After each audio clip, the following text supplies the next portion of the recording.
হিন্দু ধর্মে চার ধাম বদ্রীনাথ, দ্বারকা, রামেশ্বরম এবং পুরী। আর এই চার ধামের মধ্যে সবচেয়ে বেশি গুরুত্ব দেওয়া হয় পুরী যাত্রাকে। এই পুরী জগন্নাথ মন্দিরের অনেক বৈশিষ্ট্য, অনেক রহস্য রয়েছে, আর এই বৈশিষ্ট্যগুলোই একে অনন্য করে তোলে। এই মন্দির নিয়ে অনেক কিংবদন্তিও রয়েছে। এই মন্দিরের উপর দিয়ে কোনো বিমান নাকি চলাচল করতে পারে না, এমনকি এর উপর দিয়ে কোনো পাখিও উড়ে যায় না। কেন এমন অদ্ভুত ঘটনা ঘটে? আজ বলি পুরীর জগন্নাথ মন্দিরের এমনই কিছু রহস্যের কথা। এই গুরুত্বপূর্ণ প্রতিবেদন শেষ অবধি দেখুন। আমি দীপেন্দু, দ্য নিউজ বাংলা লাইভে আপনাদের স্বাগত জানাই। ভিন রাজ্যে বাঙালির প্রিয় পর্যটন স্থল বলতে পুরী ছাড়া আর কোনো নাম কিন্তু মাথায় আসে না। আর পুরী ভ্রমণ মানেই জগন্নাথ দেবের মন্দির দর্শন। হিন্দু বিশ্বাস অনুযায়ী চার ধামের অন্যতম এই পুরী জগন্নাথের মন্দির। ভারতের প্রাচীনতম মন্দিরগুলোর মধ্যে অন্যতম হলো এই জগন্নাথ মন্দির। মন্দিরের পরতে পরতে রয়েছে ইতিহাস, শিল্পকলা আর রহস্যের হাতছানি। আর এই পুরীর রহস্য নিয়ে বলতে গেলে সবার আগে যেই কথা বলতেই হয় তা হলো পতাকা। জগন্নাথ মন্দিরের চূড়ায় লাগানো এই পতাকা বাতাসের বিপরীত দিকে ওড়ে। পতাকাটা প্রত্যেক দিন সকালে লাগানো হয় এবং সন্ধ্যায় খুলে নেওয়া হয়। কোনো রকম কোনো সাপোর্ট ছাড়াই খালি হাতে মন্দিরের দেওয়াল বেয়ে এই পতাকা পরিবর্তন করেন এক ব্যক্তি। ঝড়, বৃষ্টি, রোদ বা যে কোনো প্রাকৃতিক কারণেও এই নিয়মের কিন্তু কোনো পরিবর্তন নেই। যেদিন এই নিয়মের ব্যতিক্রম হবে তার পরবর্তী 18 বছর নাকি মন্দিরের পুজোই বন্ধ থাকবে।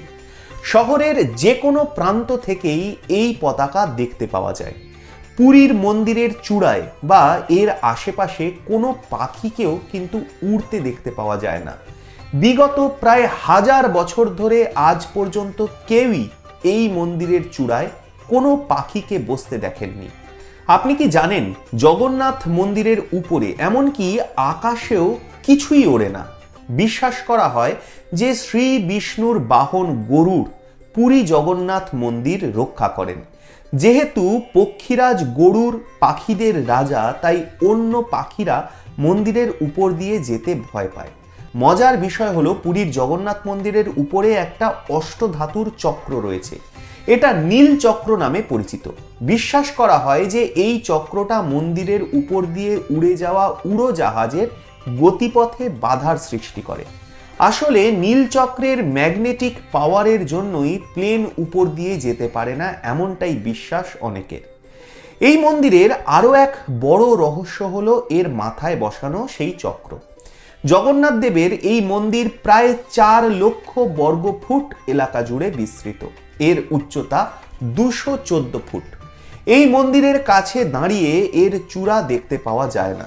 মন্দিরের চূড়ায় লাগানো সুদর্শন চক্রটা অষ্টধাতুর তৈরি এবং শহরের যে কোনো প্রান্ত থেকে আপনি এই চক্রটাকে দেখতে পাবেন।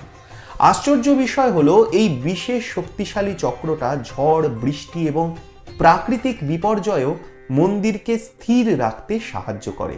বিজ্ঞানও ফেল এই মন্দিরের রহস্যের কাছে। সমুদ্রের খুব কাছেই অবস্থিত হওয়ায় জগন্নাথ মন্দির প্রাঙ্গণে দাঁড়িয়েই সমুদ্রের গর্জন কিন্তু শুনতে পাওয়া যায়। অথচ সিংহদুয়ারে প্রবেশ করলে সমুদ্রের কোনো শব্দই কানে আসবে না। রহস্যময় এই দুয়ার পেরিয়ে মন্দিরে প্রবেশ করলে ফের সমুদ্রের গর্জন কানে আসবে। ভালো করে খেয়াল করলে দেখা যাবে পুরীতে যেখানে মন্দির রয়েছে সেখানে কিন্তু কোথাও কোনো নদীর চিহ্ন মাত্র নেই। আবার পুরীর জগন্নাথ মন্দিরের রান্নাঘরে নাকি গঙ্গা নদীর গোপন প্রবাহ রয়েছে, এমনটাই বিশ্বাস করেন সকলে। এই রকমই অনেক রহস্যে মোড়া পুরীর জগন্নাথ দেবের মন্দির। বাঙালি হয়ে পুরী যায়নি এমন মানুষ কিন্তু খুঁজে পাওয়াই মুশকিল। বরং জিজ্ঞাসা করা উচিত আপনি কবার পুরী গেছেন। আপনাদের মূল্যবান এবং গুরুত্বপূর্ণ মতামত জানান দ্য নিউজ বাংলা লাইভের কমেন্ট সেকশনে। আর দেখতে থাকুন দ্য নিউজ বাংলা লাইভ। দুর্নীতি, রাজনীতির বাইরে এই ধরনের সব খবর জানতে চোখ রাখুন কেবলমাত্র দ্য নিউজ বাংলা লাইভ।